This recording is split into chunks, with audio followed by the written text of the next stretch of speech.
মধু হলো একটা মেডিসিন। মধু কি? এই মেডিসিনটা কে বানিয়েছে? আল্লাহ পাকের নির্দেশে। কে বানালো? মৌমাছি বানালো। কাজে এই মেডিসিনটা দিয়ে শুধুমাত্র গাছপালা যে দেশে আছে সেই দেশের মানুষ উপকৃত হোক, তাহলে তো সারা পৃথিবীর মানুষ পাবে না আল্লাহর এই ওষুধ। এই জন্য মৌমাছিকে বলা হচ্ছে পাহাড়ে বানাও।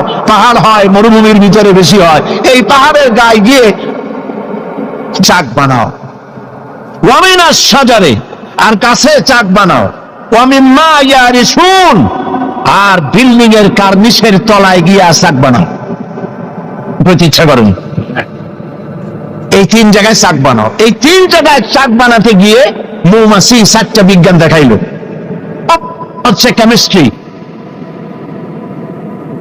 অথচ মৌমাছি কোন সায়েন্স ল্যাবরেটরিতে পড়াশোনা করে নাই। কথা ঠিক কিনা? তার কেমিস্ট্রিটা কি? কার্নিশের নিচে বিল্ডিং এর গায়ের সাথে লাগানো মৌচাক আপনারা দেখছেন কিনা কোন? এটা ঝুলে থাকে, ঝুলন্ত অবস্থায় থাকে। একটা পরিপক্ক ঝুলন্ত মৌচাকে কম করে হলেও সব থেকে বেশি যা শুনেছি আধা মণ থেকে 35 কেজি, 30-35 কেজি পর্যন্ত ওজন হয়, এত মধু থাকে। এখন এই মধুটা ঝুলে আছে। এটা ঝোলাবার জন্য তার কাছে কোনো সুপার গ্লু ছিল না, কোন আঠা ছিল না। আল্লাহ পাক তাকে এমন আঠা শিক্ষা দিয়েছেন যে আঠা লাগায় দিয়েছে।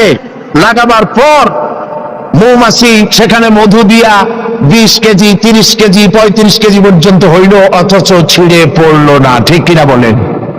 মৌচা কার্নিশ থেকে ছিঁড়ে পড়ে গেছে এরকম দেখা গেছে নাকি? না। মৌ যখন ভরে গেল তখন মধু কেটে নিয়ে যাওয়ার পর সেরা খাতা যেমন ঝোলে ওই রকম দেখা যায় সেরা খাতার মতো ঝুলছে, তাও পড়ে না। 6 মাস 1 বছর পর্যন্ত লেগে থাকে। ছোট্ট মৌমাছিকে এই আঠা জাতীয় কেমিস্ট্রি কে শিখাইল? এই বিজ্ঞান কে তারে শিক্ষা দিলেন? সুবহানাল্লাহ। এরপরে দেখুন মৌমাছির দ্বিতীয় বিজ্ঞান, ইঞ্জিনিয়ারিং টেকনোলজি।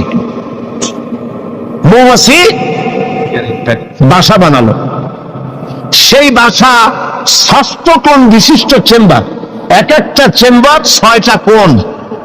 লক্ষ্য করে দেখবেন সমান মাপের কোণ বিশিষ্ট চেম্বার তৈরি করলো চেম্বার। অথচ তার কাছে জ্যামিতি বক্স ছিল না, তার কাছে মেশিন মাপ করে সুন্দর করে এটাকে এভাবে সাজাইয়া এই মৌমাছি ভিতরে মৌ ঢুকাইয়া আবার চেম্বার গুলি মুখ আটকায় দিল, যেন ফোটা ফোটা হইয়া যা সে সঞ্চয় করেছিল তা যেন পড়ে না যায়। এই যে বাসা বানাইলো, এটা হলো তার ইঞ্জিনিয়ারিং টেকনোলজি। এই টেকনোলজি আরো যদি দেখতে চান বাবুই পাখির কাছে যান।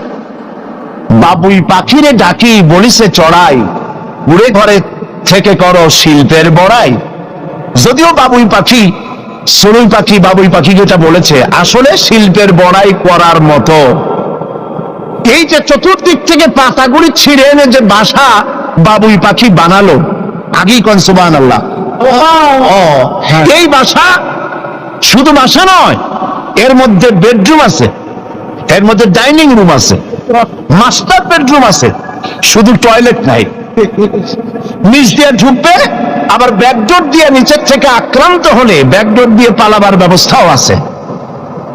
এই বাসার ভেতরে কোন বিদ্যুৎ লাইন পিডিপি বা আরইবি কেউ লাইন দেয় নাই, ফলে বেচারা অন্ধকারে তারা স্বামী স্ত্রী কনজুগাল লাইফ লিড করবে কি করে?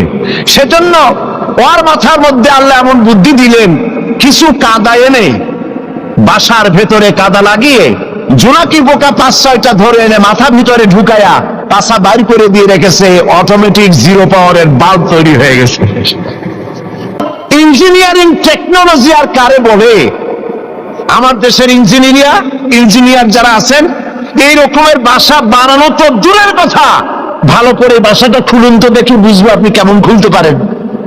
খুলতেই পারবেন না, বুনানো তো দূরের কথা। এটা গেল 2 নম্বর টেকনোলজি, ইঞ্জিনিয়ারিং টেকনোলজি। এরপরে হলো মেডিকেল সায়েন্স, চিকিৎসা বিজ্ঞান।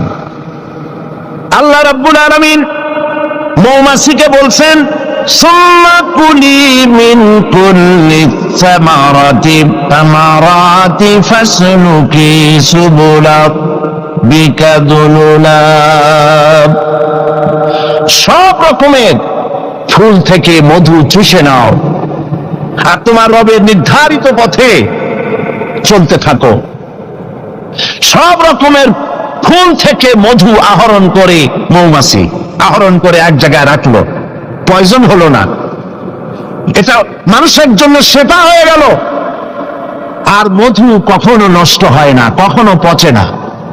মধু যদি পিওর থাকে, ওর ভিতরে যদি আপনি কিছু না মিশান, বছরের পর বছর মধু প্রিয় থাকবে, নষ্ট হবে না। আলহামদুলিল্লাহ। ঔষধের পচন ক্রিয়া নষ্ট করার জন্য অ্যালকোহল ব্যবহার করা হয়। বিজ্ঞানীরা আবিষ্কার করেছেন অ্যালকোহলের কোনো প্রয়োজন নাই, বরং অ্যালকোহলের পরিবর্তে হালাল মধু ব্যবহার করলেই ঔষধের পচন ক্রিয়া নষ্ট হতে পারে। আল্লাহ পাক করেছেন ফিহে শিফাউন লিন্নাস, এর মধ্যে রয়েছে মানব গোষ্ঠীর জন্য সেবা, রোগের প্রতিষেধক। সুবহানাল্লাহ বিহামদিহি। এটা হলো মেডিকেল সায়েন্স। চতুর্দিক থেকে মধু সংগ্রহ করে একত্রিত করছে, পয়জন হচ্ছে না, এটা তার জন্য মানুষের জন্য সেবা হয়ে যাচ্ছে। চতুর্থ নম্বরে মৌমাছির কাছে যে বিজ্ঞান শিখবেন সেটা হলো মেরিন বায়োলজি। আল্লাহ পাক বলছেন ফুল থেকে মধু আহরণের জন্য তুমি চলে যাও, কিন্তু রাস্তা ভুলে যেও না, রাস্তা ভুলে যেও না। একটা মৌমাছি তার বাসা থেকে, এগুলো নিয়ে যারা রিসার্চ করেছেন, প্রাণীতত্ত্ববিদরা বলেছেন মৌমাছি ফুল থেকে মধু গ্রহণ করার জন্য নিজের বাসা থেকে 10 মাইল পর্যন্ত দূরে চলে যায়। আপনারা কোনোদিন দেখেছেন কোন মৌমাছি আপনার ঘরে এসে পথ খুঁজতেছে, বাবা বাসা হারাইছি, যাবো কোন পথে, তালাশ করছে কখনো? আল্লাহ পাক বলছেন তুমি যাবে ফুল থেকে মধু আহরণ করার জন্য, রাস্তা ভুলে যেও না। সুবহানাল্লাহ বিহামদিহি। সমুদ্রের ভিতরে নাবিকেরা যখন জাহাজ চালায়, ইনল্যান্ড রিভার লাইনে, আমাদের দেশীয় নদীগুলিতে স্টিমার যখন থাকে সামনে সার্চ লাইট থাকে, কিন্তু সমুদ্রে শিপগুলি, এদের কোনো সার্চ লাইটের দরকার নাই। সার্চ লাইট জ্বালাই দেখবে কি? পানি আর পানি, কি দেখবে? সেই জন্য তাদের জন্য প্রয়োজন হচ্ছে একটা মানচিত্র আর একটা কম্পাস। কম্পাস, মানচিত্র, রাডার, এগুলিকে ফলো করে স্টিমার শিপগুলি মহাসমুদ্রের ভেতর দিয়ে চলে, পথ হারায় না। এবার আপনি বলেন মৌমাছি নিজের মৌচাক, এই চট্টগ্রাম কলেজের কার্নিসের নিচে তার বাসা, মধু আহরণ করার জন্য চলে গেল এখান থেকে 10 মাইল দূর, বদ্দারহাট নাকি হাটাদারি গেছে মধু আনতে। ওর কাছে কোনো কম্পাস ছিল? কোন মানচিত্র ছিল? কোন মানচিত্র, কোন কম্পাস নাই। চলে গিয়েছে মৌ আনতে, আর ঠিক সেখান থেকে মধু মুখে করে এনে আবার জায়গায় পৌঁছে দিয়েছে। সুবহানাল্লাহ বিহামদিহি। হে মানুষ, তুমি কোনটা দিয়ে আল্লাহর সাথে, তুমি কি দিয়ে নিজের বড়াই? কোন ক্ষেত্রেই মানুষের বড়াই নয়, সমস্ত শ্রেষ্ঠত্ব, বিরাটত্ব, মহানত্ব সবটাই আল্লাহ রাব্বুল আলামিনের জন্য। জোরে সরে বলেন আল্লাহু আকবার। মানুষের এসব অসহায়ত্ব সামনে রেখে আল্লাহ পাক আরো বলেন আফারাআইতুমুল মাআল্লাযী তাশরাবুন আনতুম আনজালতুমুহু মিনাল মুজনি আম নাহনুল মুনজিলুন। এই যে তোমরা পানি পান করো, এই পানি আকাশ থেকে নাজিল করে, তুমি করো না আমি করি? প্রশ্ন কিন্তু আমার না, প্রশ্ন কার? বলেন সবাই। এই যে পানি পান করো, এই পানি আকাশ থেকে কে নাজিল করে? তুমি করো না আমি করি? যে পানি আল্লাহ কোত্থেকে নিলেন? সমুদ্রের পানিগুলিকে বাষ্পীয় আকারে উত্থিত করে মেঘমালায় পরিণত করে সেই মোনা পানিগুলিকে, এর লবণাক্ততা দূর করে আল্লাহ নিজে না করলেন সেটা কি লোনা না মিষ্টি?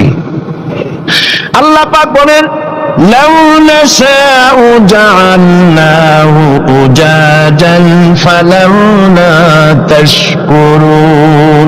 আমি ইচ্ছে করলে আকাশ থেকে পানিগুলি লবণাক্ত আকারে নাজিল করে দিতাম, বর্ষণ করে দিতে পারতাম। তা না করে আমি যে মিষ্টি পানি তোমাদের দিলাম, লবণাক্ততা দূর করে যে মিঠা পানি দিলাম, কেন তোমরা আল্লাহ রাব্বুল আলামিনের শুকর আদায় করো না? আল্লাহ পাক ইচ্ছা করলে পানি তো সব শুকায় দিতে পারেন, পারেন না? আল্লাহ ইচ্ছা করলে পৃথিবীর সমস্ত পানিগুলিকে শুকায় দিতে পারেন। সেই পানি আবার কেনে দিতে পারেন আমাদের সামনে, আল্লাহ পাক পারেন। সুতরাং আল্লাহ পাক মানুষের অসহায়ত্ব দেখাচ্ছেন, তুমি আসলে অসহায়, যা কিছু পেয়েছো সব আমি তোমাকে দান করেছি। আল্লাহ পাক বলেন, লাউ নাশাউ জাআলনাহু উজাজান ফালাউলা তাশকুরুন। আমি ইচ্ছে করলে আকাশ থেকে পানিগুলি লবণাক্ত আকারে নাজিল করে দিতাম, বর্ষণ করে দিতে পারতাম। তা না করে আমি যে মিষ্টি পানি তোমাদের দিলাম, লবণাক্ততা দূর করে যে মিঠা পানি দিলাম, কেন তোমরা আল্লাহ রাব্বুল আলামিনের শুকর আদায় করো না? এই জন্য ফাসাব্বিহ বিসমি রাব্বিকাল আযীম, ওই আল্লাহ পাকের বড়ত্ব, তার তাসবিহ তোমরা ঘোষণা করো। সবাই পড়েন সুবহানা রাব্বিয়াল আযীম। তুমি কত অসহায়, খুব মাতব্বরি করো, কিন্তু সমুদ্রে যাও তো। সমুদ্রে যখন মানুষ যায়, ওয়াইদা গাশিয়াহুম মাওজু কাযুলাল, যখন সমুদ্রের ভিতরে বিরাট তরঙ্গমালার ভিতরে মানুষ যখন পড়ে যায়, আল্লাহ পাক বলেন, দল্লা মান তাদউনা ইল্লা ইয়াহু। যখন সমুদ্রের ভিতরে তুফানে পড়ে যায়, তখন আল্লাহ ছাড়া সবাইকে তারা ভুলে যায়। শুধু তখন মনে পড়ে আল্লাহ আল্লাহ, আল্লাহ ছাড়া তখন আর কিছুই মনে থাকে না। অতএব তুমি নিজেকে যত বড় মনে করো, আসলে তুমি এত বড় নও। তোমার আসল মর্যাদা কি সে কথা আল্লাহ পাক বলছেন। এবার দেখো তোমার মূল মর্যাদাটা কি। আল্লাহ পাক বলেন, পৃথিবীর মানুষের মূল মর্যাদা হলো ওয়ালাকাদ কাররামনা বানি আদম, আদম সন্তানকে আমি সম্মানিত করেছি। তুমি আমার সম্মানিত মেহমান। পৃথিবীর মানুষের আল্লাহর সম্মানিত মেহমান। ওয়াহামালনাহুম ফিল বাররি ওয়াল বাহর, আর আমি তাদেরকে জলে এবং স্থলে সওয়ারির ব্যবস্থা করেছি।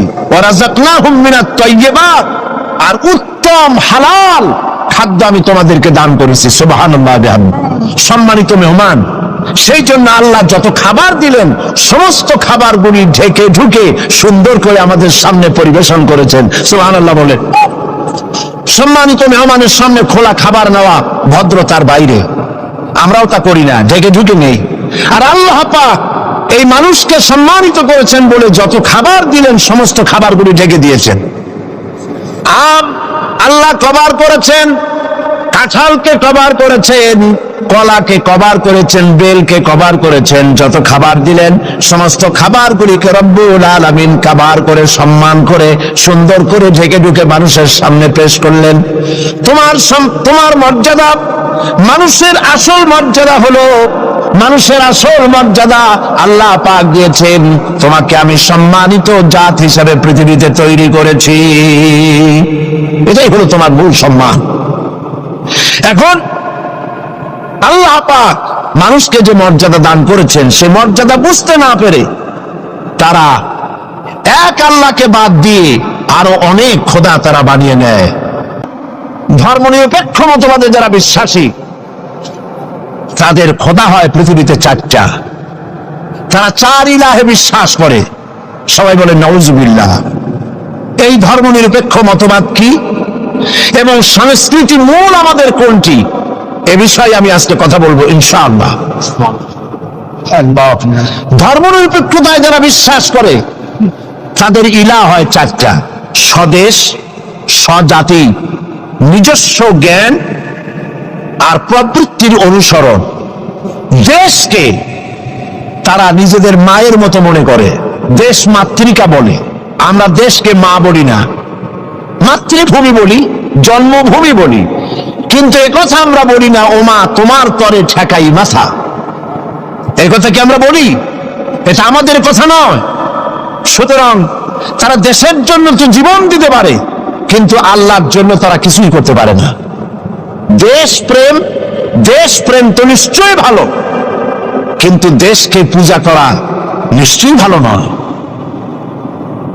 আল্লামা ইকবাল বলেছেন, ইনতাজা খুদাও মে सबसे बड़ा वो वतन है, इंताजा खुदाओं में सबसे बड़ा वो वतन है, जो इसका फिर पिरहन है वो मजहब का काफन है।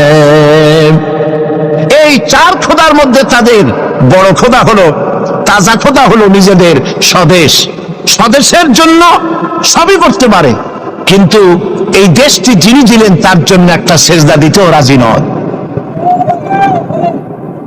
তারা দিন থেকে মজহাবকে, রাজনীতি থেকে মজহাবকে, দিনকে, ইসলামকে আলাদা ভাগ করে ফেলেছে। ধর্ম দিয়ে একটি জাতির গঠন হয়, একটি জাতির গঠন হবে ধর্ম দিয়ে। যদি জাতি থেকে ধর্মকে বিচ্ছিন্ন করা হয়, সেটা ঠিক সেইভাবে টিকতে পারে না। যেমন ল অফ গ্র্যাভিটেশন, শক্তি আছে বলেই চন্দ্র, সূর্য, গ্রহ, নক্ষত্র, সৌররাজি সব একটার সাথে আর একটা আকর্ষিত হয়ে আছে। মাধ্যাকর্ষণ শক্তি না থাকলে সব যেমন ধ্বংস হয়ে যায়, যদি না মাযহাব যদি না থাকে, তাহলে সেখানে মানুষও বাঁচতে পারে না, তাদের ইজ্জত নিয়ে, তাদের সম্মান নিয়ে টিকতে পারে না। এই জন্য মানুষের মূল পজিশন সম্পর্কে আল্লাহ পাক বলছেন, দেখো তোমার পজিশনটা কি। তোমার পজিশন হলো, প্রথম মানুষের ব্যাপারে আল্লাহ তার পজিশন বলে দিয়েছেন, ওয়া ইয ক্বালা রাব্বুকা লিল মালাইকাতি ইন্নী জাঈলুন ফিল আরদি খলিফা। আমি খলিফা প্রেরণ করব, আমি প্রতিনিধি পাঠাবো। খলিফা বলতে আমাদের দেশে অনেক ক্ষেত্রে খলিফা মনে করে দর্জিকে, যারা জামা সেলাই করে। কোত্থেকে এই অর্থ আসলো আমি জানি না। তা আল্লাহ পাক কি দুনিয়ায় খলিফা দর্জি পাঠাবেন এই কথা কি বলেছেন নাকি? খলিফা হচ্ছে প্রতিনিধি, রিপ্রেজেন্টেটিভ। প্রতিনিধি তিনি প্রতিনিধিত্ব করবেন, মালিকানার দাবি করবেন না। পৃথিবীতে সমস্ত মানুষগুলিকে আল্লাহ পাক প্রতিনিধি হিসাবে পাঠিয়েছেন, কিন্তু প্রতিনিধি হয়ে যদি মালিকানার দাবি করে বসে এবং আইন নিজের ইচ্ছে মতো চালাতে চেষ্টা করে, তখনই আল্লাহ রাব্বুল আলামিন নারাজ হয়ে যান। আল্লাহ পাক বলেছেন, ইনিল হুকমু ইল্লা লিল্লাহ। আইন চলবে কার? আলা লাহুল খালকু ওয়াল আমর। সৃষ্টি যার, আইন চলবে সেই আল্লাহ রাব্বুল আলামিনের। আল্লাহর আইন চলবে পৃথিবীতে, কারো পিতার আইন চলবে না, কারো নিজের আইন চলবে না, কারো বানানো আইন চলবে না। আইন চলবে কার? বলেন, এই পৃথিবী কার? এই মানুষগুলি কার? আকাশ কার? জমিন কার? আইন চলবে কার? একমাত্র আল্লাহ পাকের আইন দিয়েই পৃথিবীতে শান্তি প্রতিষ্ঠা হতে পারে। আর সেই আল্লাহর আইনকে ইমপ্লিমেন্ট করার জন্য, ওইটাকে চালু করার জন্য আল্লাহ পাক মানুষকে খলিফা বানাইছে। তুমি আমার প্রতিনিধি, আমার আইনকে কার্যকরী করার জন্য পৃথিবীতে তোমাকে পাঠানো হলো। এই দায়িত্ব পালন করবে পৃথিবীর মানুষেরা, তারা আল্লাহ পাকের এই আইন চালু করবে। আর এই পৃথিবীতে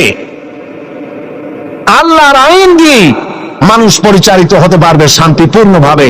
মানুষের তৈরি করা আইন দিয়ে শান্তি পাবে না, মানুষ ইনসাফ করতে পারবে না। কারণ হচ্ছে এই আল্লাহর আইন আর মানুষের আইনের মধ্যে পার্থক্য দেখুন। আপনি যদি কাউকে, এই চট্টগ্রাম শহরে কাউকে যদি আপনি 50,000 কমলা দিলেন, এই কথা বলে যেই কমলাগুলি চট্টগ্রাম শহরের 8 বছরের নিচে বাচ্চাদেরকে একটা একটা করে আপনি বিতরণ করবেন, এই কথা বলে যখন তাকে যাওয়া হলো, তিনি যখন এই কমলাগুলি বিতরণ করতে যাবেন, তখন দেখলেন যে এই ছেলেদের মধ্যে তার নিজের ছেলে আছে, তার ভাইয়ের ছেলে আছে। এইটা যখন দেখবেন, তখন অন্যের ছেলের চাইতে নিজের ছেলেকে, বোনের ছেলেকে 2-4টা বেশি দিতে ইচ্ছে করবে নাকি? করবে কিনা? সামান্য কমলা বিতরণ করতে গিয়ে যদি এই রকমের পক্ষপাতিত্ব, দলীয়করণ, আত্মীয়করণ ইত্যাদি করতে যদি ইচ্ছে করে, তাহলে এমন লোকদের হাতে আইন তৈরি করতে দিলে তারা তো সমস্ত মানুষের উপরে ইনসাফ কিছুদিন করতে পারবে না। সেই জন্য আল্লাহ রাব্বুল আলামিন আইন তৈরি করার দায়িত্ব নিজেই নিয়েছেন। আইন আল্লাহ পাকের, সে আইনের কিতাবের নামই হচ্ছে কোরআন।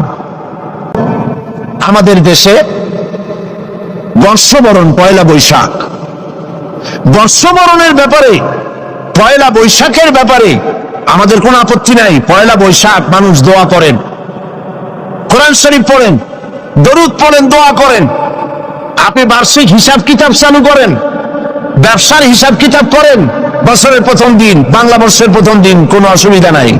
কিন্তু এই বর্ষবরণকে কেন্দ্র করে যে অপসংস্কৃতির চর্চা হচ্ছে, আমরা এটারই বিরোধিতা করি।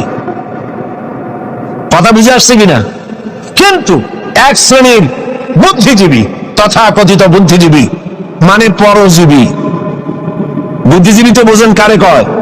যারা মাছ বিক্রি করে খায় তাদের বলে মৎস্যজীবী। যারা কৃষি কর্ম করে কৃষি উৎপন্ন, কৃষিজাত উৎপন্ন দ্রব্য পণ্য বিক্রি করে যারা খায় তাদের বলে কৃষিজীবী। আর যারা নিজেদের বিবেক বুদ্ধিকে ভারতের কাছে বিক্রি করে বিবৃতি দেয় দেশের বিরুদ্ধে, এরা হলো বুদ্ধিজীবী। কিসের লেনিন, কিসের মার্কস? জওয়ানেরা ভুল পথে মানুষ চলেছিল, আলহামদুলিল্লাহ আল্লাহ এগুলারে ডাস্টবিনে ভালাই দিছে। কারণ আলহামদুলিল্লাহ, আলহামদুলিল্লাহ। পয়গম্বর কারে বলে, কারে বলে পয়গম্বর? কি চরিত্র! রাসূল করিম সাল্লাল্লাহু আলাইহি ওয়াসাল্লাম তাকে একজন সাহাবী বলছিলেন, হুজুর বলছেন এই কামটা করলা না কেন?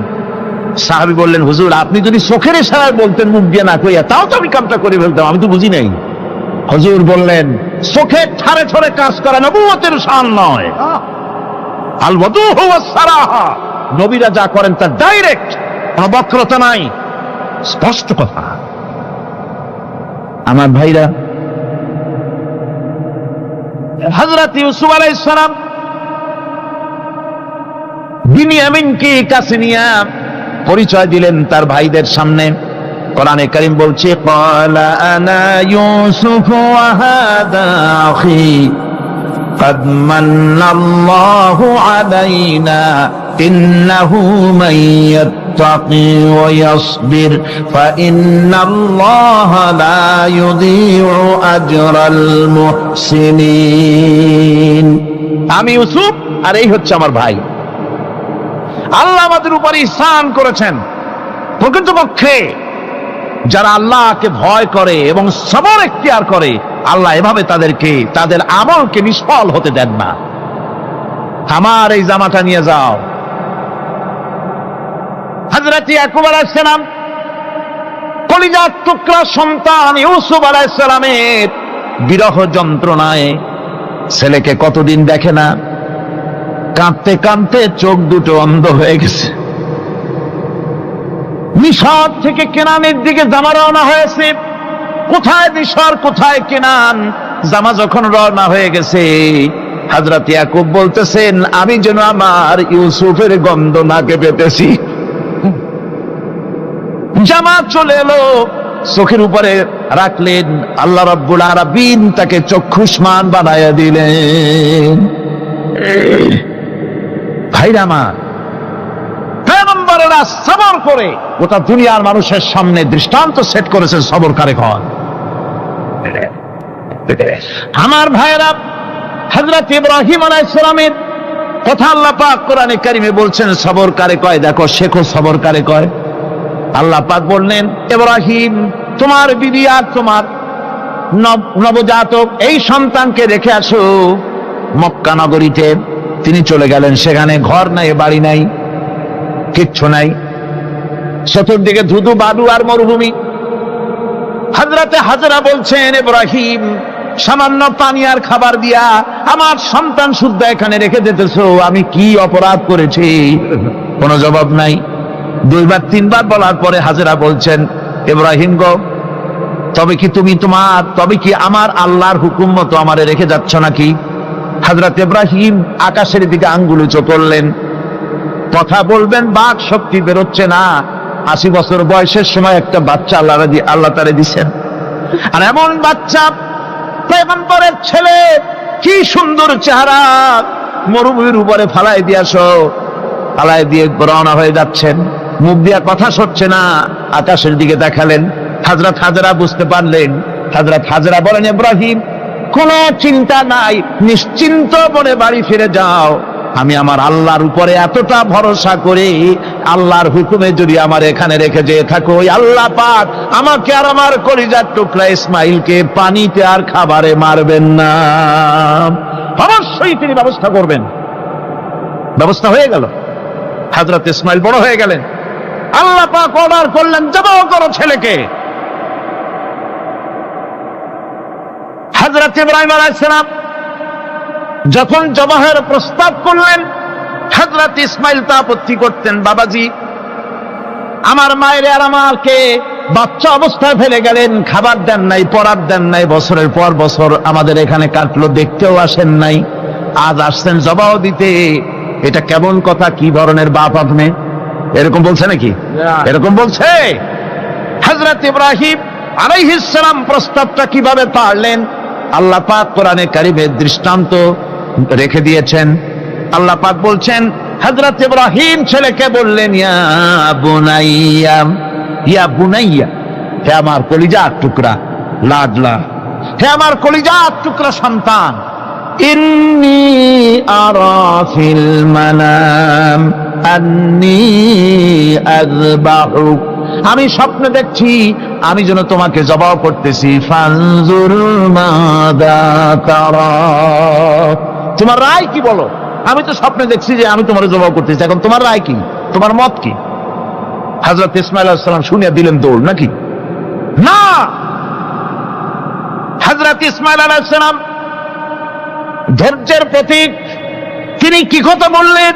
তার মুখের কথা কোরআন শরীফে আল্লাহ পাক উঠায় দিলেন। হযরত ইসমাঈল বললেন, ইয়া আবাতি ফাআল মা তুমারু সাতাজিদুনি ইনশাআল্লাহু মিনাস সাবিরিন, হে আমার পিতা, আপনি যে ব্যাপারে আদিষ্ট হয়েছেন আপনি তা পালন করুন, অবশ্যই আমাকে ধৈর্যধারীদের মধ্যে পাওয়া যাবেন। সুবহানাল্লাহ। এক বর্ণনায় এসেছে, হযরত ইসমাঈল বললেন, আব্বাজান, আমি ধৈর্যধারীদের ভিতরে আমারে পাবেন, তবে জবাহ করার আগে আমার হাত পাটা একটু বেঁধে নেন, কারণ জবাহের যন্ত্রণায় আপনার গায়ে যদি আমার হাত পা লেগে যায় তো বেয়াদবি হয়ে যেতে পারে। আর আমি মরে আমার জবাহ হয়ে যাওয়ার পর আমার রক্ত মাখা জামাটা নিয়া আমার মা হাজেরারে দিবেন, কারণ তাকে মা বলবার মতো আর তো কেউ নাই। হযরত ইব্রাহিম তাকে বাঁধবার জন্য প্রস্তুতি নিলেন। হযরত ইসমাঈল বলছেন, আব্বাজান, বাঁধবেন না, বাঁধার প্রয়োজন নাই। বলে, কেন? একবার বাঁধতে বললে আবার তুমি নিষেধ করছো কেন? ছেলে বলছেন, আব্বাজান, বাঁধবো না এই জন্যে, হয়তো কিয়ামতেই প্রশ্ন উঠতে পারে যে আল্লাহর হুকুমে রাজি ছিল না বলে হাত পা বাঁধা জবাহ করছে। আমি এই সুযোগ দিব না, আপনি জবাহ করেন, আমি এতটুকু নড়াচড়া করব না। ধৈর্যের চরম প্রতীক হযরতে ইসমাঈল আলাইহিস সালাম দেখাই দিয়েছেন ধৈর্য কারে কয়। আমার বন্ধুগণ, এই পৃথিবীর সবচাইতে ধৈর্যের বড় প্রতীক হতেছেন ইমামুল মুরসালিন, আশরাফুল আম্বিয়া, সাইয়্যিদুল মুরসালিন, জনাবে মুহাম্মাদুর রাসূলুল্লাহ সাল্লাল্লাহু আলাইহি ওয়াসাল্লাম। আমার বন্ধুগণ, সবচাইতে বড় ধৈর্যের প্রতীক তিনি। কাউকে একটা গালি দেন নাই জীবনে, কাউকে ঠাট্টা করেন নাই, কাউকে মারেন নাই, কারো মনে দুঃখ দেন নাই। তিনি দুঃখ পেয়েছেন, তিনি কাউকে দুঃখ দেন নাই।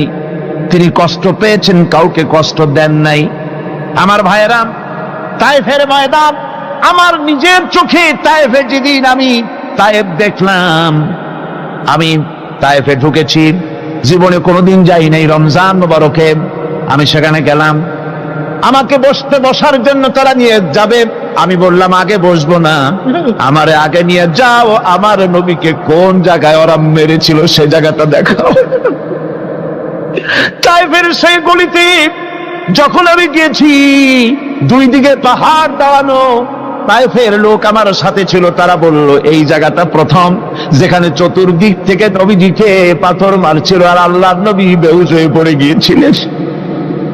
3টা দিন না খাওয়া,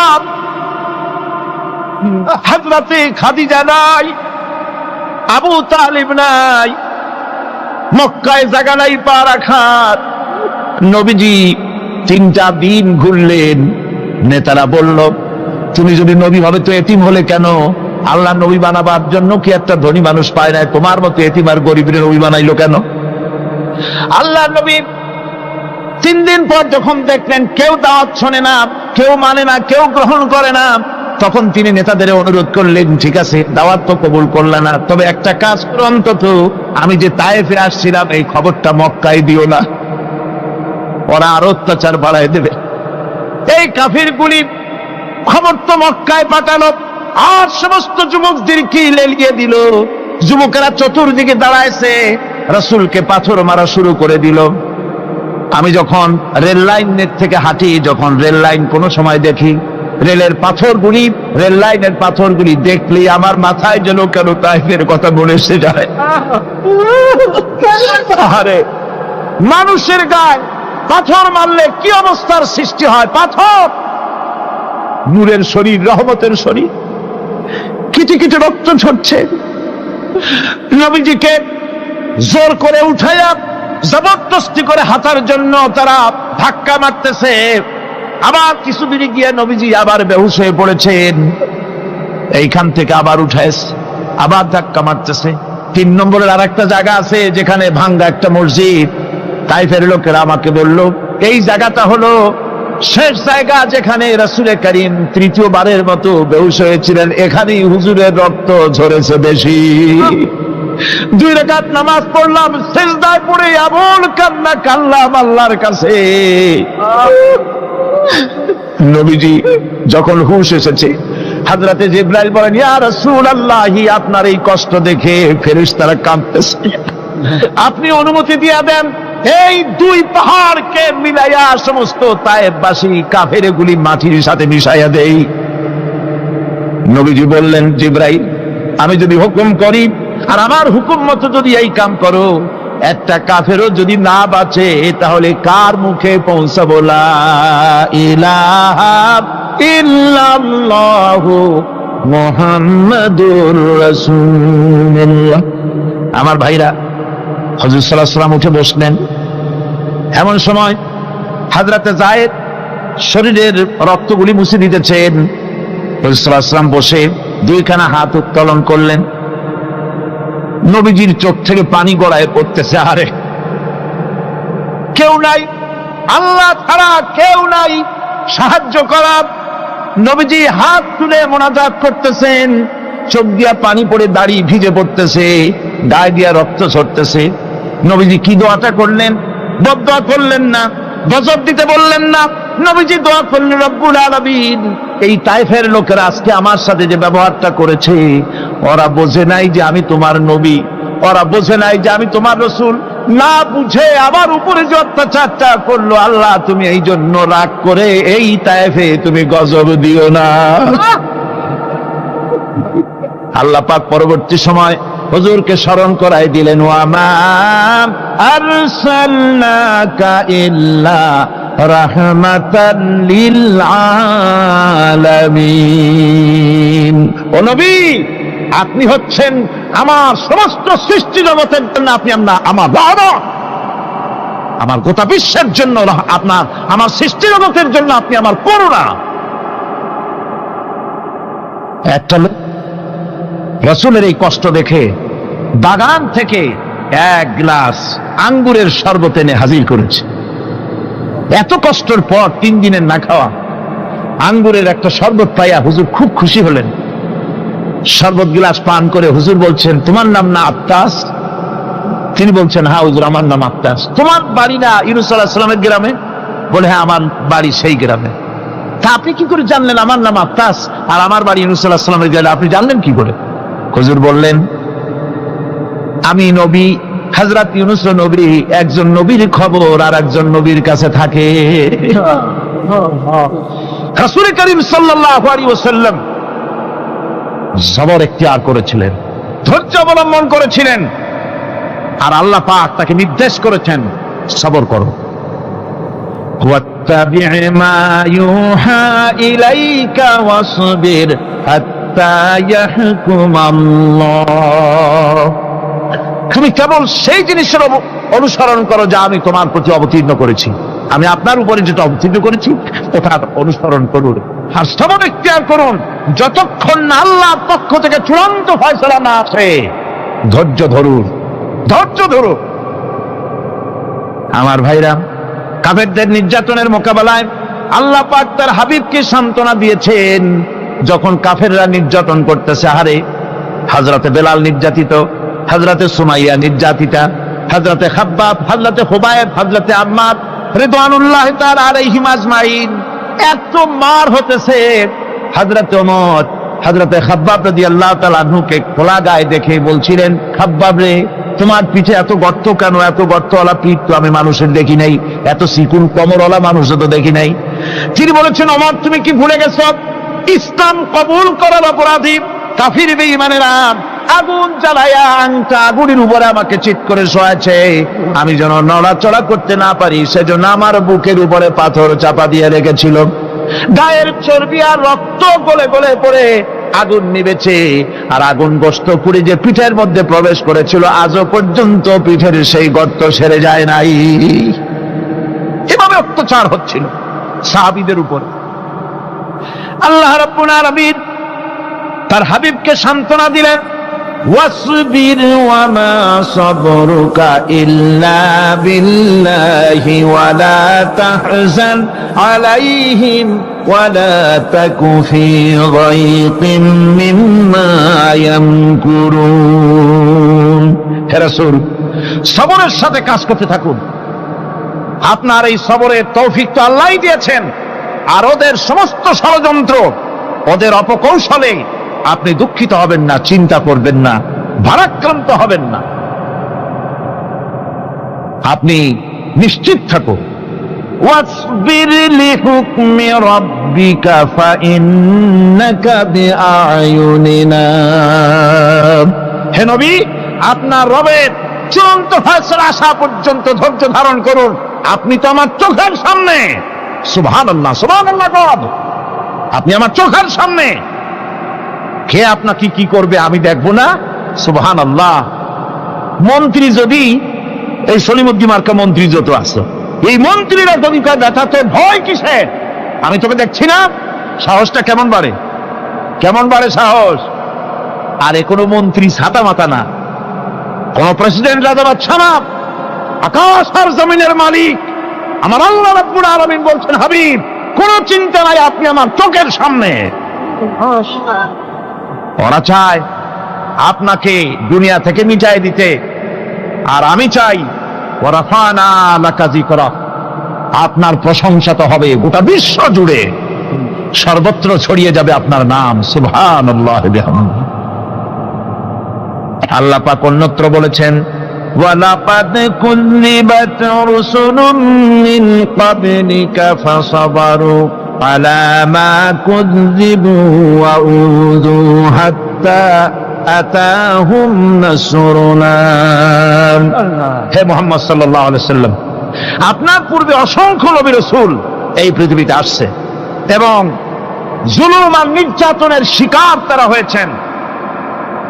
অবশেষে তাদের প্রতি আল্লাহর সাহায্য এসেছে। সুতরাং আপনাকেও ধৈর্য ধারণ করতে হবে। ধৈর্য ছাড়া কোনো পথ নাই। ধৈর্য আপনাকে ধারণ করতেই হবে। আর এই ধৈর্য ধারণ করলে পরে আল্লাহর চূড়ান্ত ফয়সালা আসবে, তখন আল্লাহ পাক মেহেরবানি করবেন।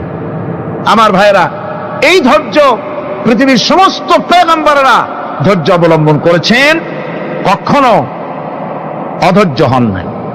দিন কায়েমের সংগ্রামে নবী রাসূলগণ দারুণ ভাবে সবর ইখতিয়ার করেছেন। বৃদ্ধবাদীদের সকল রকমের নির্যাতন অপকৌশল, ষড়যন্ত্র, এই সব কিছু মোকাবেলা করেছেন ধৈর্যের নীতি অবলম্বন করি। কখনো ধৈর্যচ্যুতি তাদের মধ্যে ঘটেনি, বরং আল্লাহ রাব্বুল আলামিন তাদের প্রতি সন্তুষ্ট হয়েছেন। যারা এই ধৈর্য ধরেছে তাদের উপরে সন্তুষ্ট হয়ে আল্লাহ রাব্বুল আলামিন বলেছেন, ওয়া কাআইয়্যিম মিন নাবিয়্যিন কাতালা মাআহু রিব্বিয়ুন কাসীর। এর আগে অনেক নবী এসেছিলেন যাদের সাথে বহু আল্লাহর লোক লড়াই করেছেন। فما وهنوا لما أصابهم في سبيل الله وما ضعفوا وما استكانوا। আল্লাহর পথে তাদের উপর যত বিপদ এসেছিল তারা হতাশ হয়ে পড়েন নাই, দুর্বলতা দেখাননি, বাতিলের সামনে মাথা নত করেন। ওয়াল্লাহু ইউহিব্বুস সাবিরিন। আর আল্লাহ পাক ধৈর্যশীল যারা তাদেরকে আল্লাহ পাক ভালোবাসেন। আমার ভাইরা, ধৈর্যের পরিচয় রাসূল করিম সাল্লাল্লাহু আলাইহি ওয়াসাল্লাম উহুদের ময়দানে যখন আক্রান্ত হয়ে গেলেন, চতুর্দিকে কাফেররা ঘিরে ধরেছে, বাঁচার কোনো পথ নাই। সাহাবায়ে কিরাম রাসূলকে পাহারা দিলেন। যারা রাসূলকে পাহারা দিতে দাঁড়ায়ছেন, জীবন দিয়া পাহারা দিতে দাঁড়ায় গেছে, রাসূলের দিকে মুখ দিয়া, পিঠটা বাইরের দিকে দিয়ে রাসূলকে পাহারা দেওয়া শুরু করেছেন। হুজুরকে পাহারা দিতে যারা দাঁড়িয়েছিলেন, কাফের কর্তৃক নিক্ষিপ্ত কি তীরগুলি এসে যখন বিঁধতেছিল, শুধু একজন সাহাবী হযরত তালহার পিঠের ভিতরে রাসূলকে হেফাজতের জন্য 80টা তীর একজনের পিঠের মধ্যে দিয়ে তুলেছে। এক অসতর্ক মুহূর্তে নবীজির ডান্ডা মোবারক শহীদ হয়ে গেল, শিরস্ত্রাণ ভেঙে গেল, লোহার কড়া প্রবিষ্ট হয়ে গেল কপালের ভিতরে। হুজুর মাথা ঘুরে পড়ে গেলেন। হযরত আবু উবাইদা রাদিয়াল্লাহু তাআলা আনহু হুজুরের মস্তক মোবারককে কোলে করে নিয়ে তারপরে বহু কষ্ট করে মাথা থেকে লোহার কড়া বের করলেন। এবার ওই কড়ার ছিদ্র দিয়ে রক্ত আসতেছে, মুখ দিয়ে রক্ত পড়তেছে, দাড়ি ভিজে যাচ্ছে। বুখারী শরীফে এসেছে, আল্লাহর নবী দুইখানা হাত নিজের চেহারার উপরে মলে আনে টাটকা রক্ত চোখের সামনে দেখে বলছেন, আহারে, এই কওমের ফালাত কি করে হবে, এই কওমের মুক্তি কি করে হবে, এই কওমের নাজাত কি করে হবে, যে কওম তার নবীর চেহারা রক্ত দিয়ে লাল বানাইয়া দিল। নবীজি বললেন, আল্লাহুম্মা গফিরলি কওমি ফাইন্নাহুম লা ইয়ালামুন। আয় আল্লাহ পাক, আমার এই কওম বুঝতে পারে না, ওদেরকে মাফ করে দাও। খবর ছড়িয়ে গেল নবীজি শহীদ হয়ে গিয়েছেন। খবর ছড়িয়ে গেল চতুর্দিকে, মদিনায় খবর ছড়িয়ে গেল। মানুষ পাগলের মতো দৌড়ানো শুরু করে দিল। এক মেয়ে লোক দৌড়াচ্ছে উহুদের দিকে। কয়েকজন সাহাবীর সঙ্গে দেখা, তারা জিজ্ঞেস করলেন, দৌড়াও কেন? মহিলা, যাও কই? কয়, উহুদের দিকে যেতেছি। কয়, যায় তো কোনো লাভ নাই, যেহেতু তোমার যে স্বামী এসেছিলেন জিহাদের ময়দানে তিনি তো শহীদ হয়ে গেছেন। মহিলা বলতেছে, কে শহীদ হয়েছে শুনতে চাই না, আগে বলো নবীজি কেমন আছেন। আবার কিছুক্ষণ পর আর কয়েকজনের সঙ্গে দেখা, তারা বলছে, মেয়ে লোক দৌড়াও কই? যাচ্ছি উহুদের দিকে। তারা বলছেন যে কোনো লাভ নাই, তোমার যে দুইটা কলিজার টুকরা সন্তান উহুদে এসেছিল দুটোই শহীদ হয়ে গেছে। মা বলতেছে, ও সাহাবী, কে শহীদ হয়েছে শুনতে চাই না, তাড়াতাড়ি করে বলো আল্লাহর নবী মুহাম্মদুর রাসূলুল্লাহ সাল্লাল্লাহু আলাইহি ওয়াসাল্লাম কেমন আছেন। দৌড়াতে দৌড়াতে উহুদের মাঠে সাহাবায়ে কিরাম পরিবেষ্টিত। আল্লাহর নবীর কাছে গিয়ে হুজুরের জীবিত চেহারা মোবারকের দিকে তাকায়া মেয়ে লোকটি কাঁদতেছে আর বলতেছে, ইয়া রাসূলুল্লাহ, আমার স্বামী মরা শোক, আমার কলিজার টুকরা দুইটা সন্তান মরা শোক, আমার কলিজা থেকে মুছে গেছে, আপনি বেঁচে আছেন, তামাম মুসলমানদের এর চাইতে বড় সান্ত্বনা আর নাই। ভাইরা আমার, রাসূল করিম সাল্লাল্লাহু আলাইহি ওয়াসাল্লাম এভাবে করে ধৈর্যের পরিচয় দিয়েছেন। গালাগালি দেন নাই, রাগ করেন নাই, বদদোয়া করেন নাই। সুবহানাল্লাহ কোন, সুবহানাল্লাহ। ভাইরা আমার, এই সবর এমন মহান বৈশিষ্ট্য এর মধ্যে রয়েছে জিহাদের ময়দানে যদি লোক কম হয় আর যদি তাদের মধ্যে সবর থাকে, বেশি সংখ্যক লোকের উপরে আল্লাহ পাক সবরকারীদেরকে বিজয়ী করে দিবেন। কোরআনে কারীমে রব্বুল আলামিন বলেন, কাম মিন ফিয়াতিন কালিলাতিন গালাবাত ফিআতান কাসীরাতাম বিইذনিল্লাহ ওয়াল্লাহু মা'আস সাবিরিন। এমন ঘটনার বহু নজির আছে যে কম সংখ্যক লোকেদের উপরে আল্লাহ পাক, বেশি সংখ্যক লোকেদের উপর আল্লাহ পাক কম সংখ্যক লোকদেরকে জয়ী করে দিয়েছেন। আল্লাহু মা'আস সাবিরিন, আর আল্লাহ আছে ধৈর্যশালীদের সাথে। আল্লাহ আছে কাদের সাথে? দেখেন না বদরের কামটা, বদরের ময়দান, 313 জন মুসলমান, অস্ত্রপাতি নাই, সামান্য সামান্য অস্ত্র, আর কাফেরেরা এসছে হাজারেরও বেশি। আমার বন্ধুগণ, ধৈর্য কত বড় কাম দিল! ধৈর্য ধারণ করেছেন তারা, আল্লাহর উপরে ভরসা করেছেন। আল্লাহ রাব্বুল আলামিন অস্ত্রের কাজ কি দিয়া করায় দিলেন। একজন সাহাবী এসে বলছেন, হুজুর, জিহাদের ময়দান, ইসলামের প্রথম জিহাদ, আমার কাছে তো অস্ত্র নাই, মেহেরবানি করে একটা অস্ত্র আমারে দেন, আমি লাফায় পড়ি জিহাদের মধ্যে। হুজুর বলেন, অস্ত্র তো আমার কাছে নাই, দিবটা কি? সাহাবী বলছেন, হুজুর, অস্ত্র না থাকে যা পারেন তাই দেন, আপনার হাত দিয়ে যা দিবেন আমি দাঁড়ায় থাকতে পারবো না, জিহাদে আমাকে শরীক হতেই হবে। নবীজি কাছে পেলেন একখানা শুকনা খেজুরের ডালখানা তুলে সাহাবীর হাতে তুলে দিলেন। সাহাবী বলেন, রাসূলের হাতের দেওয়া শুকনা খেজুরের ডালটা নিয়ে আমি যখন কাফেরদের ভিড়ের মধ্যে ঝাঁপায় পড়ে যখন শুকনা খেজুরের ডাল দিয়ে আঘাত দিলাম, তখন ধারালো তরবারে দিয়ে আঘাত করলে যে কাম হয়, শুকনা খেজুরের ডালের আঘাতে কাফের দ্বিখণ্ডিত হয়ে জমিনে পড়ে গেল।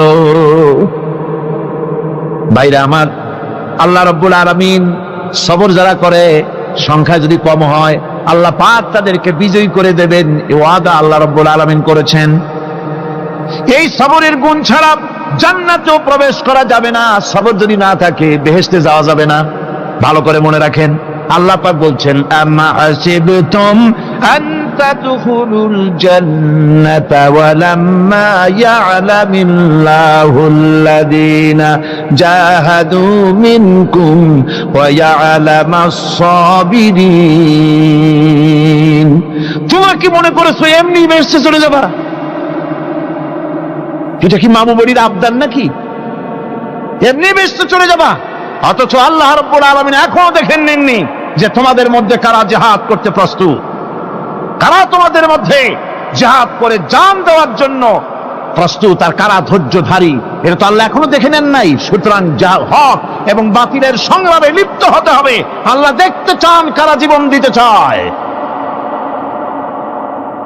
সুতরাং ইসলামী আন্দোলনে যারা শরীক হবে, তাদের বিপদ এবং মুসিবত দিয়ে আল্লাহ রাব্বুল আলামিন তাদের সাহসিকতা এবং ধৈর্যের পরীক্ষা নিবেন। কোরআনে কারীম বলছে, ওয়ালানাবলুয়ান্নাকুম হাত্তা না'লামাল মুজাহিদিনা মিনকুম ওয়াস-সাবিরিনা ওয়া নাবলুয়া আখবারাকুম। অবশ্যই আমি তোমাদেরকে পরীক্ষার সম্মুখীন করব, আর তোমাদের মধ্যে সত্যিকার মুজাহিদ, দৃঢ়তা অবলম্বনকারী কারা, আমি তা দেখব। এটা যেন আমি দেখে নিতে পারি, সেই জন্য আমি বিপদ এবং মুসিবতের মধ্যে তোমাদের ফেলবো। ধৈর্যধারীদের উপরে আমার রহমত অবশ্যই থাকবে। খবর এমন এক সম্পদ যা ধারণ করলে পরে আল্লাহ রাব্বুল আলামিন রাষ্ট্রীয় ক্ষমতা দান করে দেন। কোন সুবহানাল্লাহ, জোরে কোন সুবহানাল্লাহ। ধৈর্য ধারণ করলে আল্লাহ রাষ্ট্রের মতো বিরাট নিয়ামত আল্লাহ হাতে তুলে দিবেন। তার প্রমাণ কোরআন শরীফে আল্লাহ বলছেন, বনি ইসরাইলরা মিশর থেকে যখন বহিষ্কার হয়ে গেল, তাদের যখন পা রাখার কোনো জায়গা থাকলো না, বনি ইসরাইলরা মিশর থেকে যখন বহিষ্কার হয়ে গেল, এরপরে আল্লাহ পাক তারা যখন ধৈর্য অবলম্বন করলো, আল্লাহ পাক তাদের ব্যাপারে বলছেন, ওয়া আওরাসনাল কওমাল্লাযীনা কানু ইউসতাদআফুনা মাশারিকাল আরদি ওয়া মাগারিবা আল্লাতী বারাকনা ফিহা। আর তাদের স্থলে আমি নির্যাতিত লোকদেরকে প্রতিষ্ঠিত করলাম, পশ্চিম এবং উত্তরের তাদেরকে আমি পশ্চিম এবং পশ্চিম এবং পূর্বের উত্তরাধিকারী তাদেরকে বানায় দিলাম, বিরাট এলাকা তাদের হাতে আমি তুলে দিলাম। ওয়াতাম্মাত কালিমাতু রাব্বিকাল হুসনা আলা বানি ইসরাঈলা বিমা সাবারু।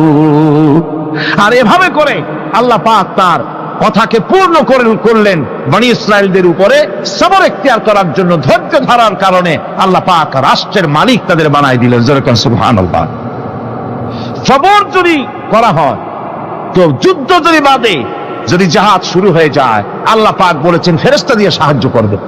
যদি সবর থাকে তোমাদের, সবর থাকলে আল্লাহ কি দিয়ে সাহায্য করবেন? ফেরেশতা। কোরআনে কারীম বলছে বালা ইন তাসবিরু ওয়া তাত্তাকু ওয়া ইয়াতুকুম মিন ফাওরিহিম হাদা ইউমদিদুকুম রাব্বুকুম বিখামসাতি আলাফিন মিনাল মালাইকাতি মুসাউমিন। হ্যাঁ, তোমরা যদি ধৈর্য অবলম্বন করো আর আল্লাহকে ভয় করে চলো, তাহলে এক্ষুনি আল্লাহ রাব্বুল আলামিন তোমাদের জন্য কাতারে কাতারে শৃঙ্খলাবদ্ধ ৫,০০০ ফেরেশতা দিয়ে তোমাদেরকে সাহায্য করবেন। সুবহানাল্লাহ। তোমাদেরকে ফেরেশতা দিয়ে সাহায্য করা হবে। তোমরা যদি সবর এখতিয়ার করো, তাহলে সংখ্যা যদি কম হয়, বেশি সংখ্যার উপরে জয়ী করে দেব। ইয়াকুম মিনকুম ২০ সাবিরুনা ইয়াগলিবু মিয়াতাইন। যদি তোমাদের ভিতরে ধৈর্যশীল ২০ জন হয়, আমি ২০০ কাফেরের বিরুদ্ধে তোমাদেরকে জয়ী করে দেব। সুবহানাল্লাহ। তোমরা যদি হও ধৈর্যশীল ২০০ কি কয় ২০ জন, ২০০ কাফেরের উপরে তোমরা জয়যুক্ত হয়ে যাবে। আর বিপদ আর মুসিবতে যারা ধৈর্য ধরে তাদের জন্য আল্লাহর পক্ষ থেকে সুসংবাদ। সুসংবাদ কাদের জন্য? ধৈর্যধারীদের জন্য। কোরআনে কারীম বলছে ওয়াবাশশিরিস সাবিরিনাল্লাযীনা ইযা আসাবাতহুম মুসিবাতুন ক্বালু ইন্না লিল্লাহি ওয়া ইন্না ইলাইহি রাজিউন। সুসংবাদ সেই সব ধৈর্যশালীদের জন্য যারা নাকি বিপদ এবং মুসিবতে আসলে যারা বলে, কি বলে? পড়েন আমার সাথে, ইন্না লিল্লাহি ওয়া ইন্না ইলাইহি রাজিউন। এটা শুধু আমাদের লোকেরা কেউ মরলে পড়ে, এটা শুধু মরার সময় নয়, বরং যে কোনো বিপদ আর মুসিবত এলে মুমিন বান্দা যারা, তারা কি পড়বে? ইন্না লিল্লাহি ওয়া ইন্না ইলাইহি রাজিউন। নিশ্চয়ই নিশ্চয়ই আমরা আল্লাহর জন্য এবং আমাদের সকলকেই আল্লাহর কাছে ফিরে যেতে হবে, প্রত্যাবর্তিত হতে হবে। সবরকারীদের জন্য রয়েছে জান্নাতের সুউচ্চ সম্মানের জায়গা।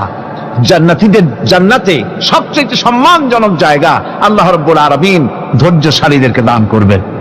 কোরআনে কারীম বলছেন উলাইকা ইউজসাউনাল গুরফাতা বিমা সাবারু ওয়া ইউলাক্কাউনা ফিহা তাহিয়াতাও ওয়া সালামা। এরা হলো সেই সব লোক যাদেরকে প্রদান করা হবে বেহেশতের সুউচ্চ মঞ্জিল, কারণ তারা সবর এখতিয়ার করেছিল, তারা সবর করছিল, এই জন্য বেহেশতের সবচাইতে ভালো জায়গা তাদের দেওয়া হবে। কোন আলহামদুলিল্লাহ, জোরে কোন আলহামদুলিল্লাহ। এবং জান্নাতে সবরকারীদেরকে সম্বর্ধনা দেওয়া হবে, সম্বর্ধনা দেওয়া হবে। খালিদিনা ফিহা হাসনাত মুস্তাকাররান ওয়া মুকামা। চিরদিন তারা জান্নাতের ভেতরে বসবাস করবে এবং কতই না সুন্দর, কতই না উত্তম জায়গা সবরকারীদের জন্য আল্লাহ বেহেশতের মধ্যে রেখে যাবেন। জান্নাতে প্রবেশ করার সাথে সাথে চতুর্দিক থেকে ফেরেশতারা ছুটে আসবে সবরকারীদের জন্য। ওয়াল মালাইকাতু ইয়াদখুলুনা আলাইহিম মিন কুল্লি বাব। চতুর্দিক থেকে ফেরেশতারা তাদেরকে ইস্তেকবাল করবে, কি বলবে? সালামুন আলাইকুম বিমা সাবারতুম ফানি'মা উকবাদ-দার। তোমাদের প্রতি শান্তি বর্ষিত হোক, কারণ তোমরা পৃথিবীতে সবর অবলম্বন করেছিল। কতই না উত্তম জায়গা কতই না সুন্দর জায়গা আল্লাহ রাব্বুল আলামিন সবরের বিনিময় তোমাদেরকে দান করেছেন। সুতরাং এই সবর হচ্ছে মুসলমানদের জন্য সবচেয়ে বড় নিয়ামত। আজ আমার তো মনে হয় পৃথিবীতে মুসলমানরাই সবচেয়ে বেসবর। ট্রেনে যাবে বসা নিয়ে বেসবর, টিকিট নিয়ে বেসবর, বাসের মধ্যে বেসবর, বাজারে যাবে বেসবর, স্কুলে যাবে বেসবর, যেখানে যান সব জায়গায় আমরা বেশি অধৈর্য, ঠিক কিনা কর? সামান্য সামান্য জিনিস নিয়ে ঝগড়া করা, মারামারি করা, এই হচ্ছে আমাদের ট্র্যাডিশন। ধৈর্য অবলম্বন করতে হবে জীবনের সকল ক্ষেত্রে। এই ধৈর্য আমাদেরকে রক্ষা করতে হবে। এই ধরনের ধৈর্য যদি আমরা অবলম্বন করতে পারি তাহলে আল্লাহ পাক বলছেন উলাইকা আল্লাযীনা সাদাকু ওয়া উলাইকা হুমুল মুত্তাকুন। এরাই হলো ঈমানের দাবিতে সত্যবাদী। কোন আলহামদুলিল্লাহ। কারা কারা? না না, শুধু সবরকারী না, এই যে 10টা পয়েন্ট বলা হলো। কয়টা পয়েন্ট বলা হয়েছে? 10টি পয়েন্ট। সেই 10টি পয়েন্ট যারা পালন করবে এরা হলো ঈমানের দাবিতে সত্যবাদী, আর এরাই হচ্ছে প্রকৃতপক্ষের মুত্তাকি। আমরা মুত্তাকি বুঝি দাঁতে ছাতা, দাড়ি টাড়ি আশ্রয় না, জাব্বা জুব্বা গায়ে দিয়ে কোনো জায়গায় পড়ে থাকে। হ্যাঁ, এটা বড় মুত্তাকি, খুব পরহেজগার। সালার চট্টর যদি পড়ে তাহলে তো আরো বড় পরহেজগার।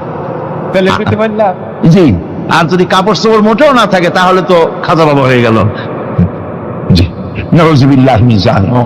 আর আল্লাহ বলছে মুত্তাকি কারে কয়? শোনো, এরে কয় মুত্তাকি যাদের মধ্যে এই 10টা গুণ আছে। এই 10টি সত্য যদি সম্পাদন করতে পারি, যদি আমল করতে পারি, জীবন ধন্য হয়ে যাবে। সেই 10টি কথা আমি আবার আপনাদের স্মরণ পটে তুলে দিতে চাই, প্যাকেট করে পকেটে উঠাই দিতে চাই, যেন বাড়ি নিয়ে যেতে পারেন। 1 নম্বর হচ্ছে 10টি পয়েন্টের 1 নম্বর আল্লাহর প্রতি ঈমান। 1 নম্বরে আল্লাহর প্রতি ঈমান, 2 নম্বরে পরকালের প্রতি ঈমান, 3 নম্বরে ফেরেশতাদের উপর ঈমান, 4র্থ নম্বরে কিতাবের প্রতি ঈমান, 5ম নম্বরে নবীদের প্রতি ঈমান, 6ষ্ঠ নম্বরে সহায় সম্বলহীন নিকটবর্তী আত্মীয়, ইতিম, মিসকিন, প্রবাসী, মুসাফির, সাহায্য প্রার্থী, এদেরকে মুক্ত করার জন্য এদেরকে সাহায্য প্রদান করা, 7 নম্বরে নামাজ প্রতিষ্ঠা করা, 8 নম্বরে যাকাত আদায় করা, 9 নম্বরে ওয়াদা পালন করা, 10 নম্বরে সবর এখতিয়ার করা। কয়টা হইল? এই 10টি কাজ যদি আমরা পালন করতে পারি, বিপদে মুসিবতে ধৈর্য ধারণ করতে পারি, যত মুসিবত আসুক, আসলে এগুলি কিছু না। মুসিবত আল্লাহ টেস্ট করবেন, মুসিবত দিয়া আল্লাহ টেস্ট করেন। দেখা যায় যে ওদের শক্তি খুব বেশি, চোখে আপনি দেখতে পারেন, কিন্তু আল্লাহ বলছেন ইন্না কায়দা শায়তানে কানা দাঈফা। বাতিলরা হলো শয়তান। বাতিলরা কি? আর ওদের চক্রান্ত আসলেই দুর্বল। এদের চক্রান্ত আসলে কি? দুর্বল। কাজেই এগুলিকে ভয় করা যাবে না। বিপদে মুসিবতে ধৈর্য ধারণ করে যদি অগ্রসর হওয়া যায় তো আল্লাহ রাব্বুল আলামিন এই 10টি পয়েন্ট যদি আমল করা যায়, দুনিয়ার শান্তি পাবো, আখিরাতেও শান্তি পাবো। যত মুসিবত আসুক, বিপদ আসুক, ধৈর্যের সাথে মোকাবেলা করতে হবে। ধৈর্যের অর্থ কি? আমি আগেই বলেছি, ধৈর্যের অর্থ হচ্ছে অবিচলতা, দৃঢ়তা, বরদাস্ত করা, সহিষ্ণুতা, ধীরতা, স্থিরতা। ধৈর্যের অর্থ এটা নয় একজন একটা থাপ্পড় মারলো আর আপনি বলবেন যে বাবা ব্যথা পাইছো নাকি, তাহলে আর একখান থাপ্পড় দিয়া দাঁত আমার সবগুলো ভালাই দেয়। এর নাম ধৈর্য নয়। ধৈর্য হচ্ছে পরিস্থিতির মোকাবেলা করতে হবে সাহসিকতার সাথে, এর নাম হচ্ছে ধৈর্য। ওই যে আমি একটা দৃষ্টান্ত দিয়ে থাকি, এক সাপ একবার মুরিদ হয়েছিল এক পীর সাহেবের কাছে। পীর বলছিলেন যে আমি তো এইসব সাপ টাপ মুরিদ বানাই না। কয় না হুজুর, আমারে বানান। তারপরে মুরিদ বানায় কিছু অজিফাতারে শিখাই দিল আর বললো খবরদার কাউকে দংশন করবা না। ঠিক আছে, সে যায়া জিজ্ঞাসা শুরু করে দিয়েছে। এর মধ্যে জমিনে রাখাল আসছে, ধান কাটছে, ধানগুলো নিবি কি করে? দড়ি দাড়ি পাচ্ছে না, তো কি করা যায়, বানবে কি দিয়া? সন্ধ্যার পরে অন্ধকারে দেখে যে দড়ি একটা পড়ে আছে। ও যে কি দড়ি তা তো ওরা বোঝে না, ওইটারে নিয়া ধানরে ফেসাইয়া লেজ দিয়ার মাথা দিয়ে এরকম করে বাসেটারে দিয়ে বানছে। সাপ তখন বলতেছে হায় হায় রে, কেবল যে মুরিদ হইছি, তা না হলে তুই ঠিক পাইতি যে আমি কি ধরনের দড়ি। এরপরে নিয়ে বাড়ি নিয়ে ভালাই দেশে খুলে সাতটার ঘাট গেছে মস্কিয়া, বহুত কষ্ট করে হুজুরের বাড়ি গিয়ে হাজির, কয় যে হুজুর কি একখান জিকির শিখাইলেন, আমার তো ঘাটটার মস্কিয়া শেষ। আশ্চর্য কথা, কত মানুষ মুরিদ হইলো, কত কিছু মুরিদ হইলো, কারো তো জিকির করলে ঘাড় মস্কে যাবে কেন, এটা কেমন কথা? কয় হুজুর ঘটনাই। আরে বেটা ঘটনা এইটা তুই কি করছিলি? কয় যে আপনি যে নিষেধ করছেন দংশন করতে, আমি তো দংশন করতে পারিনি। আরে বেটা দংশন করতে নিষেধ করছিলাম, ফোঁস করতে তো নিষেধ করি নাই। তোরে যখন দড়ি মনে করে হাত দিছিল, ফোঁস করে উঠতি, ওই রাখা লাভ দিয়া বন আর পার হইয়া দিল্লি চলে যেত। কাজী ধৈর্যের মানে চিত হয়ে পড়ে না। ধৈর্য মানে অবিচলতা, দৃঢ়তা নিয়ে শক্তি সঞ্চয় করে আল্লাহর উপরে ভরসা করে বাতিলের বিরুদ্ধে ঝাঁপিয়ে পড়তে হবে, বাতিল উৎখাত হতে বাধ্য হবে।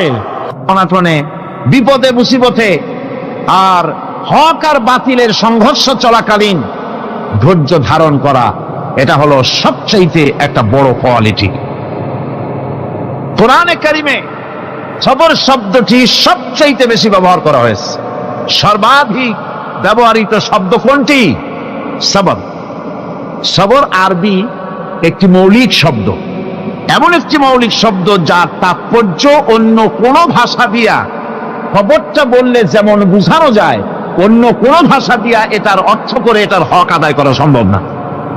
আর এই সবর কোরআনে কারিমে বিভিন্ন জায়গায় বিভিন্ন অর্থে ব্যবহার হয়েছে। যেমন সবর শব্দের অর্থ হচ্ছে অবিচলতা, বাংলায় যা বোঝানো যায়। সবর শব্দের অর্থ হচ্ছে অবিচলতা, দৃঢ়তা, সহিষ্ণুতা, মন মেজাজের সমতা, ধীরতা, স্থিরতা, কষ্ট সহিষ্ণুতা, বরদাস্ত করা। এগুলি এই সবরের এই শব্দ, এই অর্থগুলি কোরআনে কারিমের বিভিন্ন জায়গায় বিভিন্ন রকম এটাকে ব্যবহার করা হয়েছে। সবর একটি মৌলিক মানবীয় গুণ। এই গুণ যার মধ্যে আছে, সে তার নৈতিকতার শীর্ষে পৌঁছে যেতে পারে। আর এই গুণটি যার মধ্যে অভাব, এই সবর যার ভিতরে নাই, সে মানুষের পর্যায়ে পড়ে না। যত অসুবিধা, যত কষ্ট, যত রকমের বিপদ মুসিবত, যত রকমের অসুবিধার সৃষ্টি হয়, তার মূলীভূত কারণ হচ্ছে ধৈর্যের অভাব, সবরের অভাব। দুনিয়ার সমস্ত নবী রাসূলগণ সবর অবলম্বন করেছেন। তারা ছিলেন সবরের মূর্ত প্রতীক। সবর কাকে বলে দুনিয়াবাসীকে তারা তা দেখিয়ে দিয়েছেন। নিজ নিজ কওমের কাছ থেকে যখন কওমের কাছে নবীরা দাওয়াত দিয়েছেন, ইসলামের দ্বীনের দাওয়াত দিয়েছেন, তখনই সমাজপতিরা, রাষ্ট্রশক্তি তাদের উপরে, নবীদের উপরে ভেঙে পড়েছে, অত্যাচার করেছে। আল্লাহর পয়গম্বরেরা এই সমস্ত অত্যাচারের মোকাবেলায় চরম ধৈর্যের পরিচয় দিয়েছেন। কোরআনে কারিমে উল্লেখ করা হয়েছে অত্যাচারের মোকাবেলায় আম্বিয়ায়ে কেরাম যা বলেছেন সেটা হলো এই: ওয়ামা লানা আল্লা নাতাওয়াক্কালা আলাল্লাহি ওয়া ক্বাদ হাদানা সুবুলানা। আল্লাহ পাক বলেন, পয়গম্বরেরা বলেছেন আমরা আল্লাহর উপরে ভরসা করব না, তো কার উপরে ভরসা করব? তিনি তো আমাদেরকে সঠিক পথ দেখিয়েছেন, সঠিক রাস্তা আমাদের দেখিয়েছেন, সুতরাং তার উপরেই তো আমরা ভরসা করব। ওয়ালানাসবিরান্না আলা মা আদাইতুনা ওয়া আলাল্লাহি ফালিয়াতাওয়াক্কালিল মুতাওয়াক্কিলুন। তোমরা আমাদের যে সব কষ্ট দাও, পীড়ন দাও, সেজন্য আমরা ধৈর্য অবলম্বন করব। তোমরা আমাদেরকে কষ্ট দিচ্ছ, আমরা ধৈর্য অবলম্বন করব আর ভরসা করব কেবলমাত্র তার উপরে যে আল্লাহ রাব্বুল আলামিন আমাদেরকে নবী করে পাঠিয়েছেন। সেই ভরসা করতে হলে সেই আল্লাহর উপরেই তো ভরসা করা উচিত। আমরা সেই আল্লাহর উপরে ভরসা করে আছি। তোমাদের যত খুশি আমাদের বিরুদ্ধে ষড়যন্ত্র করা, আমাদেরকে অত্যাচার করে। কোরআনে কারিমে হযরত হুদ আলাইহিস সালামের ঘটনা আল্লাহ রাব্বুল আলামিন এভাবে এনেছেন। তামাম এলাকার মানুষ তার বিরুদ্ধে ক্ষিপ্ত হয়ে গিয়েছে। সমাজের লোক, রাষ্ট্রশক্তি হযরত হুদ আলাইহিস সালামের উপর অত্যাচারের পাহাড় ভেঙে দিয়েছে। হযরত হুদ আলাইহিস সালাম একা মানুষ, সমাজের রাষ্ট্রশক্তির এই দুর্বিসন্ধির ষড়যন্ত্রের চ্যালেঞ্জ তিনি গ্রহণ করলেন। আর তিনি বললেন, তিনি যেটা বললেন আল্লাহ পাক কোরআনে তা কোট করে দিলেন। দুনিয়ার সমস্ত ইসলামী আন্দোলনের কর্মীদের জন্য আল্লাহ পাক কোট করে দিলেন, সমস্ত মুমিনদের জন্য তা উল্লেখ করলেন। হুদ আলাইহিস সালাম তিনি জাতিকে বললেন, ফাকিদুনি জামিআন তুম্মা লা তুনদিরুন। তোমাদের যত ক্ষমতা আছে সমস্ত ক্ষমতা নিয়ে আমার বিরুদ্ধে তোমরা ষড়যন্ত্র করো, আর আমাকে এতটুকু অবকাশ দিও না।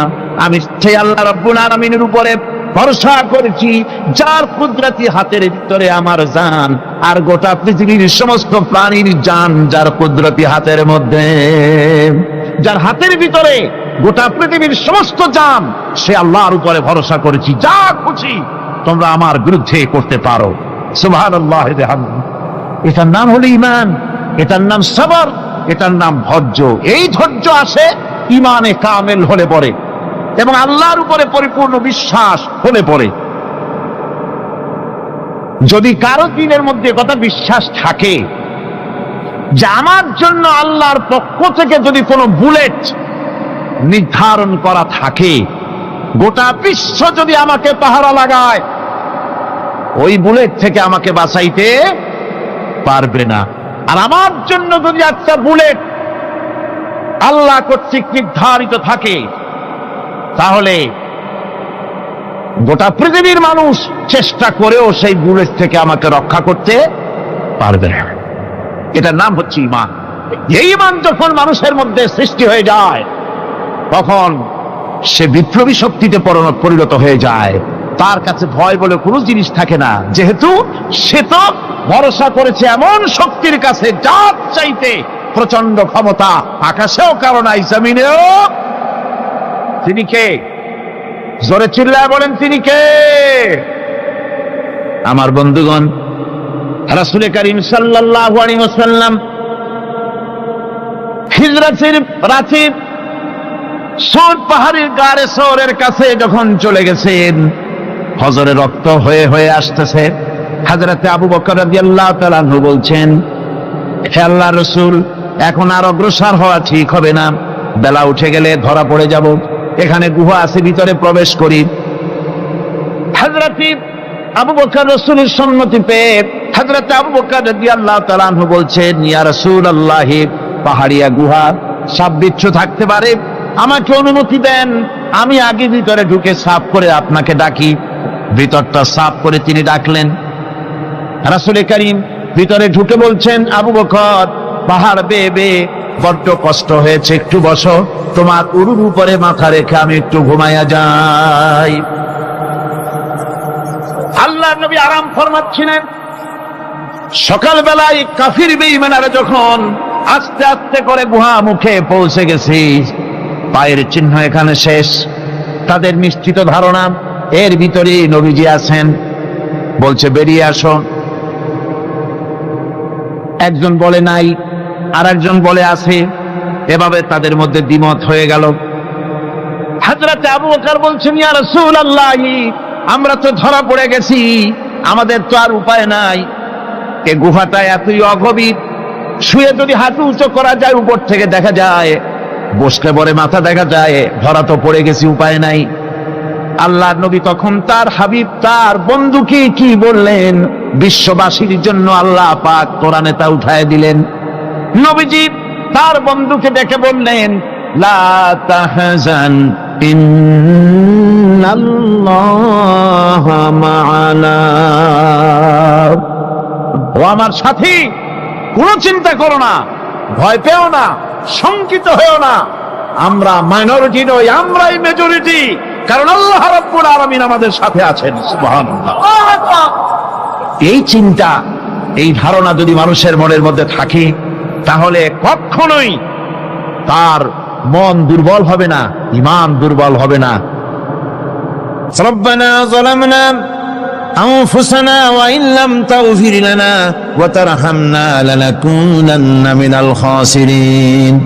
রব্বানা লা তুযিগ কুলুবানা বা'দা ইয হাদাইতানা ওয়া হাব লানা মিন লাদুনকা রাহমাতান ইন্নাকা আনতাল ওয়াহ্হাব।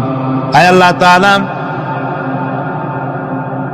এই বিশাল জনসমুদ্র নিয়ে তোমার দরবারে হাত তুলেছি পবিত্র মেরাজের রজনীতে।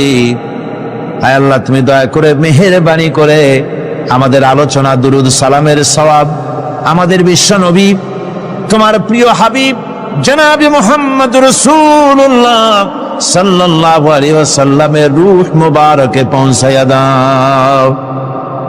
সমগ্র বিশ্বের মাটির নিচে যত মুমিন মুমিনাত শুয়ে আছেন তাদের আরো আর পরে সওয়াব পৌঁছায় দাও।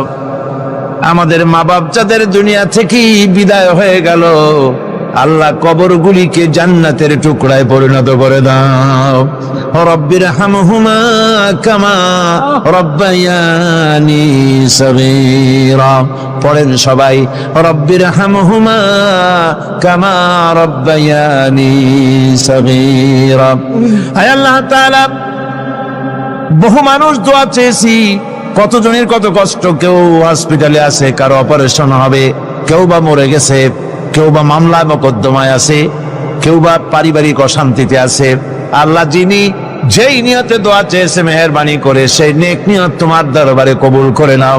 বিপদগ্রস্ত লোকগুলির বিপদ থেকে বাঁচাইয়া দাও। আয় আল্লাহ রাব্বুল আলামিন, এই মাহফিলে লক্ষ লক্ষ জনতা সমুদ্রের ঢেউর মতো চতুর্দিক থেকে আসতে থাকে। তুমি আর তোমার কোরআন আর তোমার রাসূল ছাড়া কোনো স্বার্থ কারো মনে নাই। কাউরে রিক্সা ভাড়া দেওয়া হয় না, ট্রাক ভাড়া, বাস ভাড়া কাউকে দেওয়া হয় না, এক লোকমা খানাও এখানে পায় না, তাবাররুক বা সিন্নি বিতরণও হয় না।